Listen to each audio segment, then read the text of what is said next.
All right, folks, today we actually get to start and get into the actual trigonometry that we'll be dealing with throughout this chapter. Okay, so last time we dealt with all of these words: opposite side, adjacent side, hypotenuse, and then you were asked to find missing sides and ratios. That's going to help us today. We have three different ratios in trigonometry. The first one is the sine ratio. Just means we're going to take the opposite side over the hypotenuse and write it as a fraction like you see over here on the right. So it says sine of big A, so sine of the angle A over here in your picture would be the opposite side over the hypotenuse. Then the cosine ratio is the ratio of the adjacent side over the hypotenuse. So again, we'll write it cosine of the angle we're looking at, so angle A is adjacent to angle A over the hypotenuse. Then lastly, we have the tangent ratio, and that's the side opposite and then the side adjacent. So we write that as tangent of the angle A, and then the opposite side from A and the adjacent side from A. Okay, so all of these are just ratios or fractions based on a specific acute angle that we're focusing on. All right. The way we remember all of these is using this mnemonic, SOHCAHTOA. Okay, so if we break this into chunks here, so, and then ka, and toa. Okay, so SOHCAHTOA. These all stand for our ratios. The first letter tells you sine, cosine, tangent. And then the second two letters give you the sides of the triangles that are used in the fraction. So this says sine, opposite over hypotenuse, as you see up here in the box. The next one, the C is for cosine, then adjacent over hypotenuse, and then tangent, opposite over adjacent. So all you need to remember is SOHCAHTOA. So what we're going to do is just work with letters for right now, dealing with the sine, the cosine, and the tangent of each of the acute angles in this triangle up here. So we're starting with tangent, sine, and cosine. We're going to focus on angle A first. Mark it in your picture for me. And then we need for tangent, that is the toa.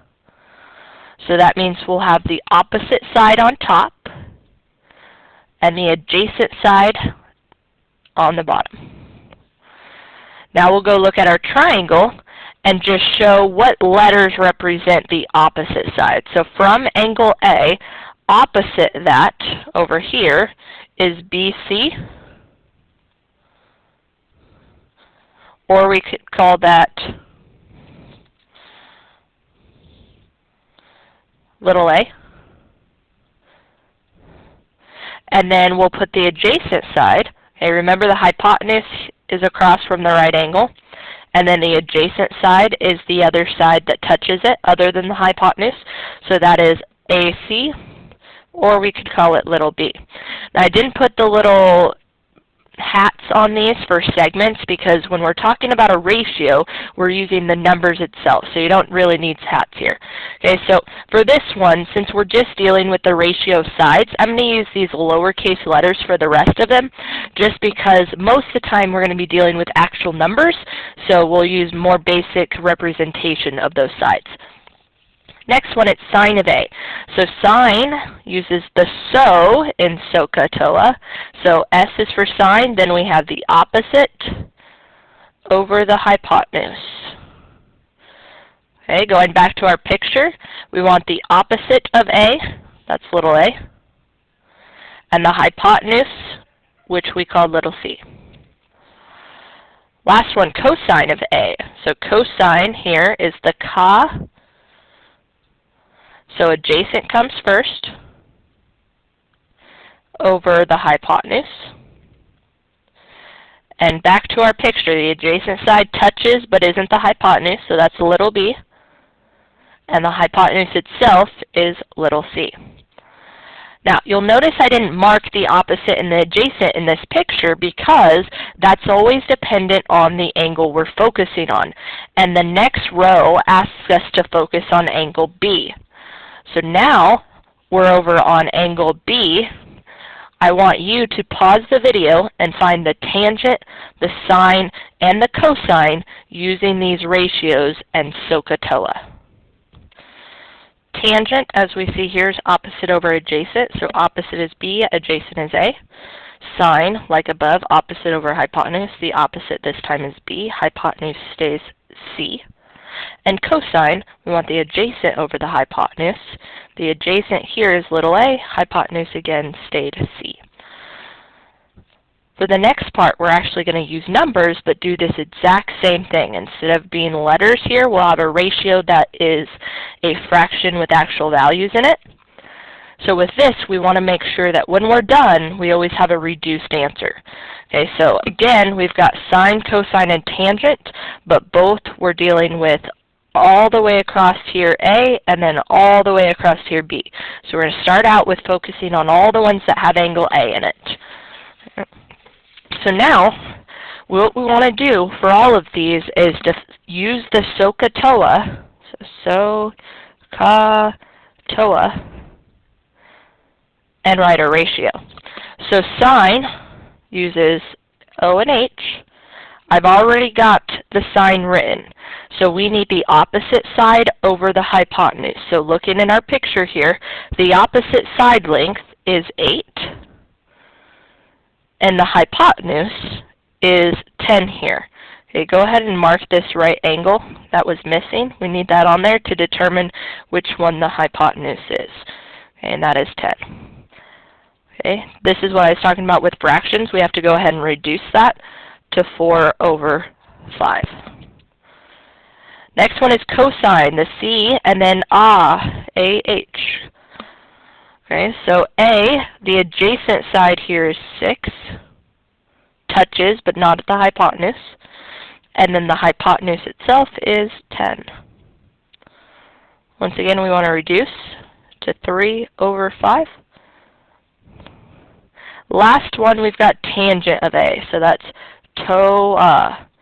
And tangent is taken care of. Now we want the opposite side first. So opposite of that is the number 8. And adjacent to that letter A, next to it, is 6. So 8 over 6 reduces to 4 over 3. Okay, what I want you to do, pause the video, use your SOHCAHTOA, but this time focus down here on angle B. These ratios won't match up for the bottom part. Okay, so pause the video and get those done for me. Alright, so down here, opposite is 6, hypotenuse is 10 for sine. Cosine, the adjacent is 8, the hypotenuse is 10. Tangent, the opposite is 6, the adjacent is 8. All of those get reduced for our final ratios. Now, you'll notice that all of these things we've been talking about, when we're dealing with opposite over hypotenuse or adjacent over hypotenuse, the hypotenuse has to be the longest side. So all of these fractions, you'll see the bigger number is on the bottom. That wasn't true for tangent because we've got opposite over adjacent. This one had the bigger number on the top.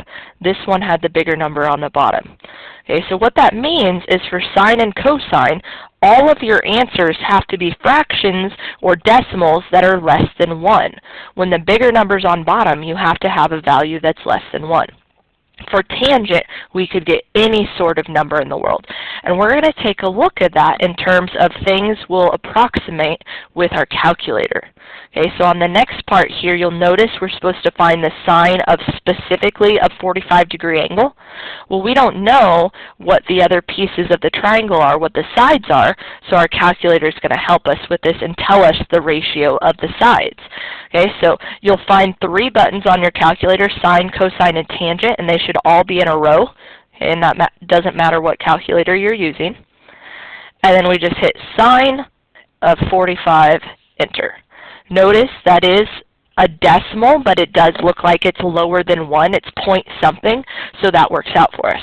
It says round to the nearest 10,000ths. That's 4 places. Okay, so that's 0.7071. Next one is cosine 55. 5, 7, 3, 6. 5 goes up. Tangent 35, 0.7002. Cosine 20, 0.939. This 6 goes to 7, so 9, 7. Sine of 80, 0.9848. Okay. Now I want to pay attention to here. Okay, you'll notice that all of these are dealing with 90 degrees. That's because if we're dealing with a triangle here, we know that this is the hypotenuse, but if we're trying to determine the tangent of that, the opposite side, so the opposite over the adjacent, the opposite is the hypotenuse. So that causes some problems. The sine of 90, same way. We've got opposite over hypotenuse, well, the opposite is the hypotenuse. Adjacent over hypotenuse, okay, it's just tricky to figure out what the adjacent side is. All of these cause problems. Because of that, you cannot find the value of this without using your calculator. They're going to look a little bit strange compared to some of these other decimals in terms of what they look like. So the first one up is tangent 90, and it says domain error. Okay, the tangent of 90 is undefined. You just can't do it. Sine of 90 is equal to 1, and cosine of 90 is equal to 0.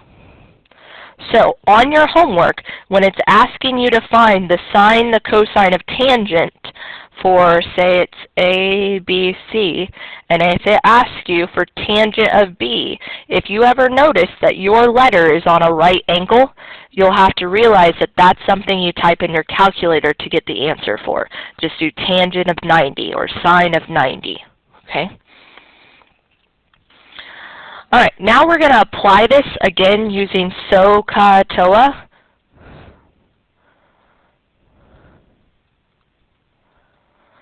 All right, so you'll notice that you have an X and it's a missing side of a triangle.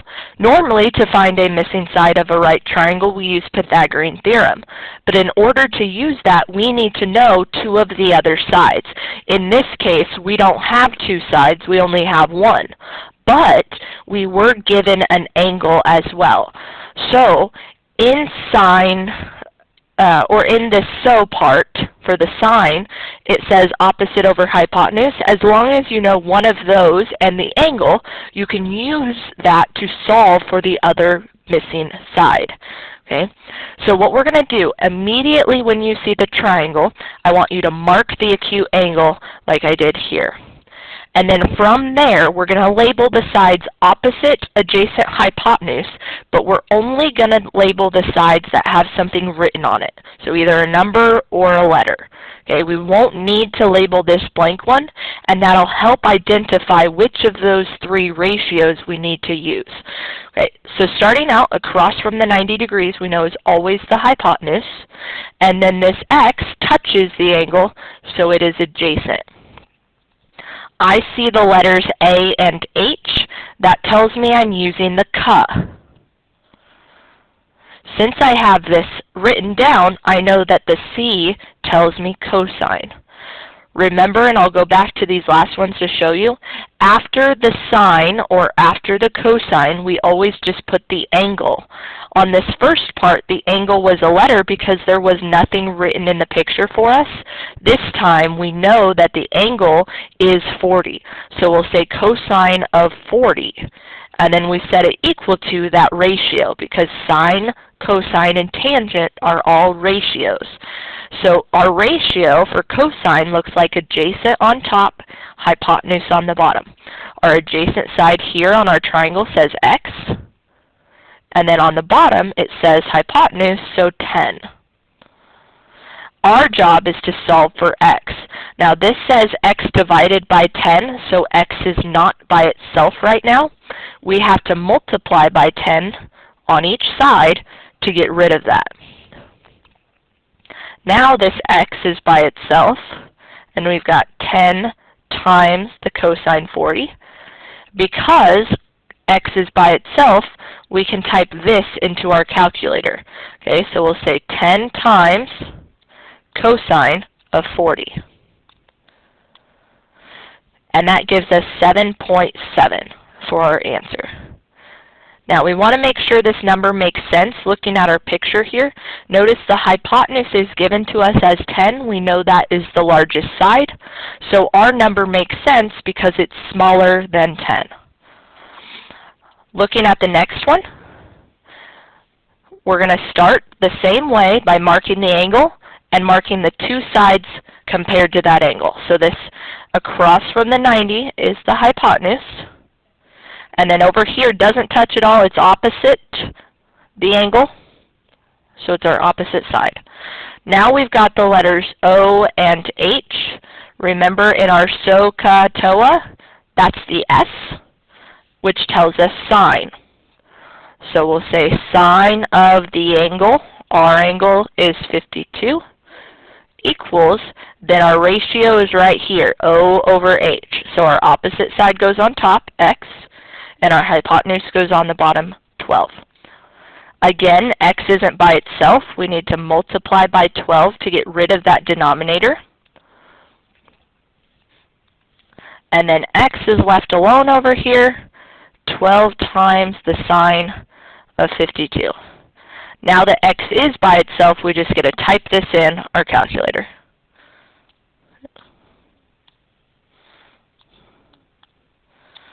So we've got about 9.5.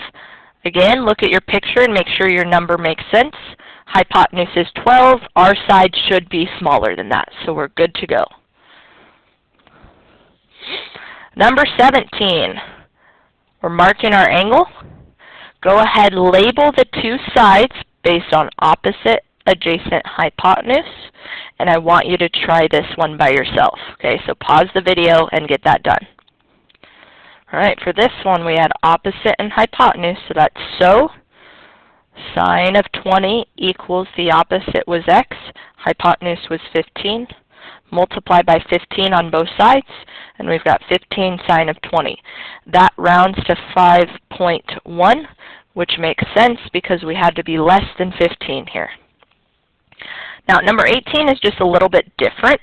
First of all, we have a decimal as an angle. Don't worry about that too much. Okay, so now we've got to label our two sides here.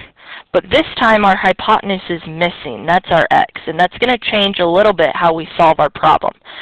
The other side here is the adjacent side because it's next to, but not the hypotenuse. So A and H tells us ca, or cosine. So cosine of our 36.9 equals, the adjacent is 10, and the hypotenuse is x. All right. You'll notice our x is in the denominator here. Our first step doesn't change. We still want to get rid of the denominator. But this time, getting rid of the denominator means we have to multiply by x on both sides. Now, when we rewrite this, we've got x times the cosine of 36.9 equals 10. You'll see that right now x isn't by itself. And when it's not by itself, it means we can't type it into our calculator yet. So, since this says x times the cosine of 36.9, if we want to get rid of that, we have to divide it.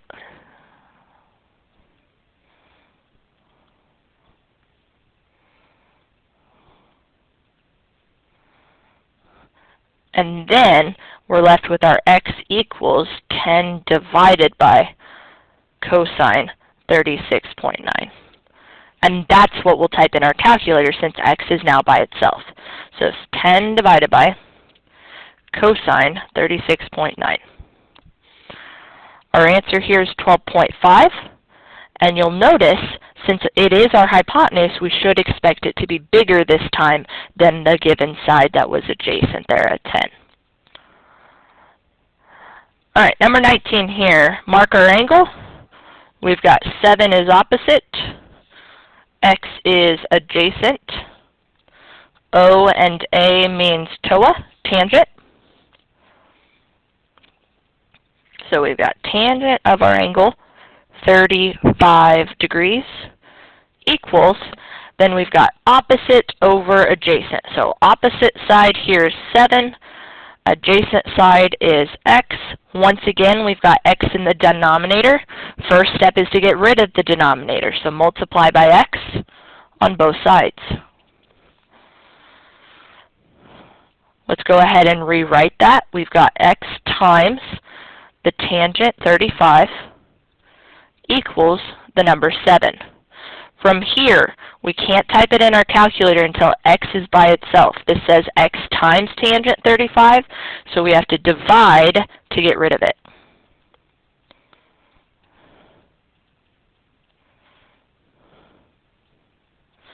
So x equals, that's gone, 7 divided by tangent 35.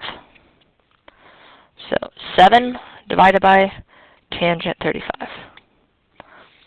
And that, you'll notice, rounds all the way up to 10. Now, we said with our opposite and our adjacent, with our tangent, the ratio, it doesn't matter which one's bigger here.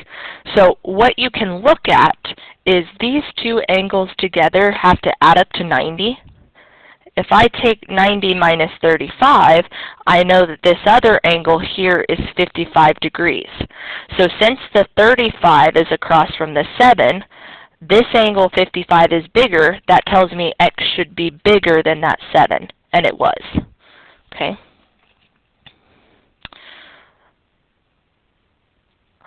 Number 20, mark your angle, mark your sides, and try this one for me. Here we've got sine, since we're dealing with opposite and hypotenuse. So sine 42 is 12 over x.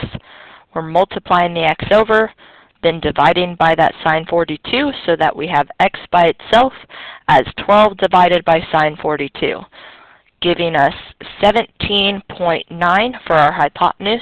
Hypotenuse is the biggest number, so that works out. Last couple problems dealing with just triangles has to do with two variables. Okay, so what we're going to do is focus just the way we did the other ones. We're going to ignore y to start out with. Okay, so mark your angle and mark your sides ignoring y. So x is the opposite side, 15 is the adjacent side, and we're doing this the same way we worked the last ones. Opposite and adjacent is TOA, which tells us tangent. Tangent of our angle, here is 20, equals opposite first, so x on top, then adjacent next, over 15. To solve for x, we're getting rid of the denominator, multiplying by 15 on both sides. This time, the x is by itself already. If you don't like writing the x on that side, you can write it like this, 15 times tangent moved to the right-hand side here.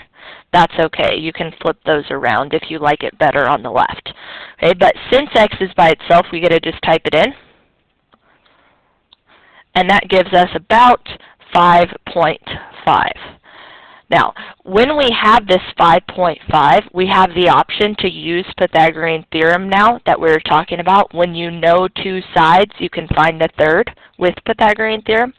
However, there's always the chance that we messed up when we're solving for this one. Okay, so just like we ignored y for the first part, we're going to ignore x for the second part. Now we're looking at the two sides that are marked. We've got adjacent already labeled. Let's go label the y, which we know is the hypotenuse, since it's across from that 90 degrees. And now we're using a and h. And with a and h, that's ca for cosine. So cosine of our angle 20 is equal to adjacent goes on top, 15, over the hypotenuse on the bottom, y. First step is the same, get rid of that denominator. Okay, so we'll multiply by y on both sides. Those cancel, And bringing it down, we've got y times cosine of 20 equals 15. Now you'll notice this time we were done in the first step over here, but this time we have y not by itself yet. Okay, so one more step. Get rid of cosine by dividing. Alright, so we're left with y equals 15 over the cosine of 20 degrees. So 15 divided by cosine 20, which gives us about 16 here.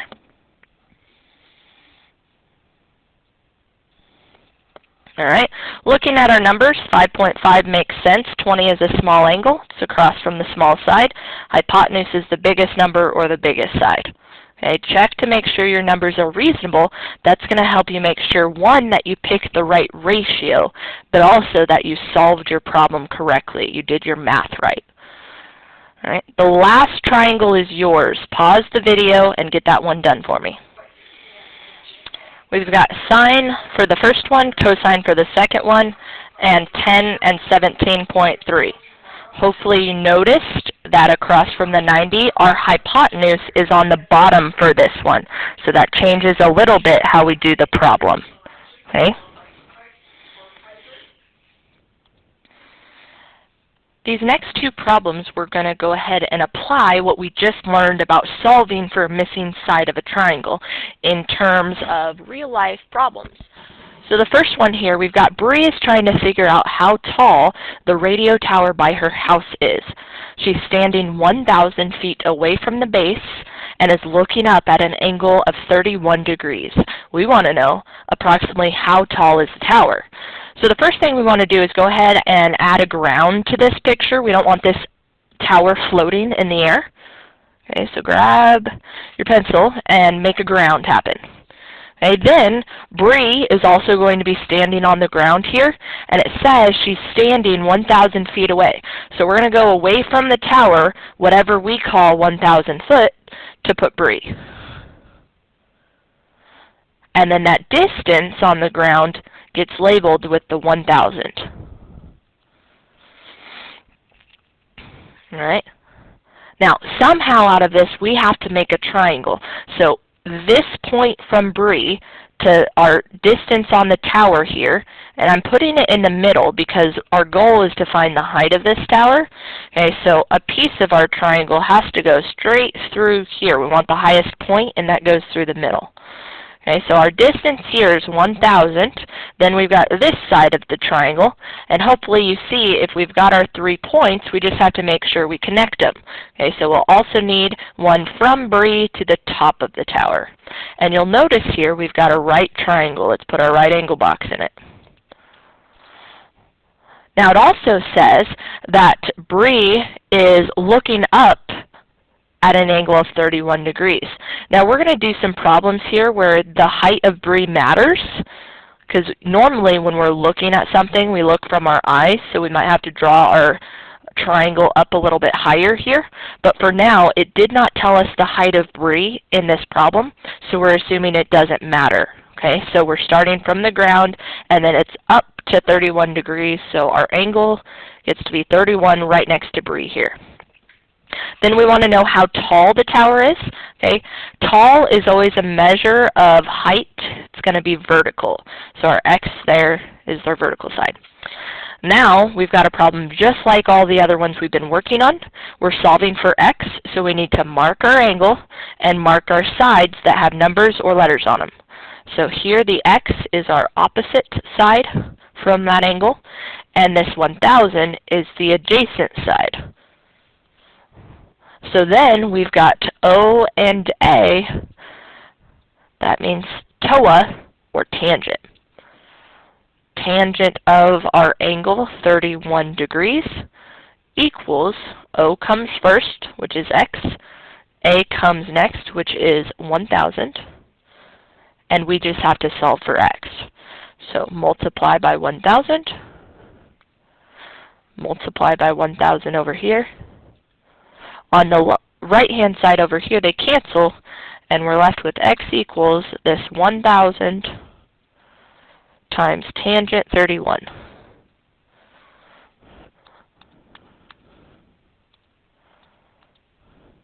giving us about 600.9.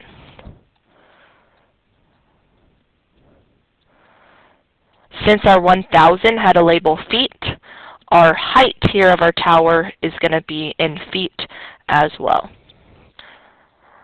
Now, just to make sure this makes sense here, 31 is our smaller angle. That means we have to have a smaller number than this 1,000, and that works out for us. Last problem here, we've got Bill, who is building a ramp up to the entrance of a building. He wants the ramp's length to be 10 foot and have an angle of inclination of 25 degrees. Okay, so first thing we're thinking, we've got a ramp here. Okay, a ramp goes up to the entrance of a building. So ramp, we're starting here and we're going upwards, it says, to the entrance of a building. Okay, if you want to put a little door there for your building, you can. You don't necessarily need to. Then it says the ramp's length is 10. So on that ramp that you're traveling, that distance has to be 10. Then it says the angle of inclination, or incline, okay, or the angle up, is 25 degrees. Well, when we're talking about a ramp, it doesn't just float here. We've got some support under it. It usually looks like a triangle, specifically a triangular prism, because it usually has 3 dimensions. There's some sort of width here as well. Okay, so for that, we have our right triangle to help us out to solve for these pieces. Okay, this 25 goes right in there. In general, if we're talking about angles of inclination, or another word you might see is elevation,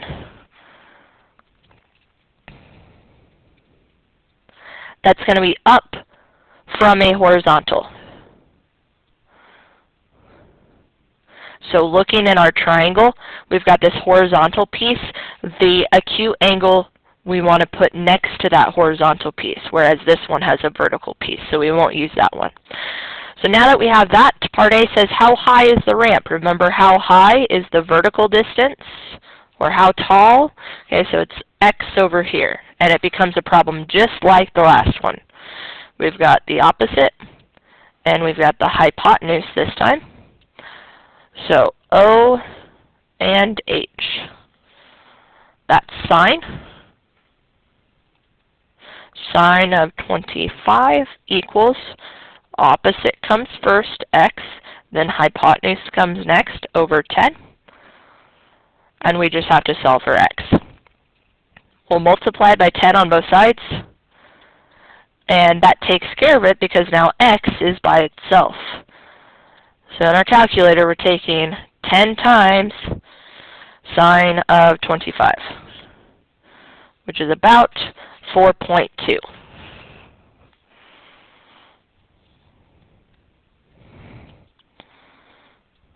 Again, because it's a word problem here, we have labels, so it's feet. Makes sense for us because our ramp usually isn't super tall. Okay, it has to be less than our hypotenuse, 10. Now it says, how far away is the base of the ramp from the building? Okay, so how far away, base of the ramp to the building? So our base of the ramp is the bottom of the ramp over here, and then our building is going up and down here, so it's that distance here. We know it's not the hypotenuse because we already knew the ramp's length was 10. Okay, so when you see a ramp and it's talking about the ramp's length, that'll always be the hypotenuse. We can't use something twice. So that'll be our next unknown. So I'll call it y here in the same picture. Now we're done with this side. We're focusing on just the hypotenuse, and this one here would be the adjacent side. So A and H. That's ca for cosine. Cosine of 25. Adjacent goes on top y, hypotenuse on the bottom 10. One step, once again, we're just multiplying by 10 to get y by itself. So I've got 10 times cosine of 25 to give me about 9.1 feet. Okay, our horizontal distance here should be longer than this one. because 25 is our smaller angle. Over here we would have our 65, which is larger, so it checks out. Right. If you have any questions while you're working on the homework, please come see me.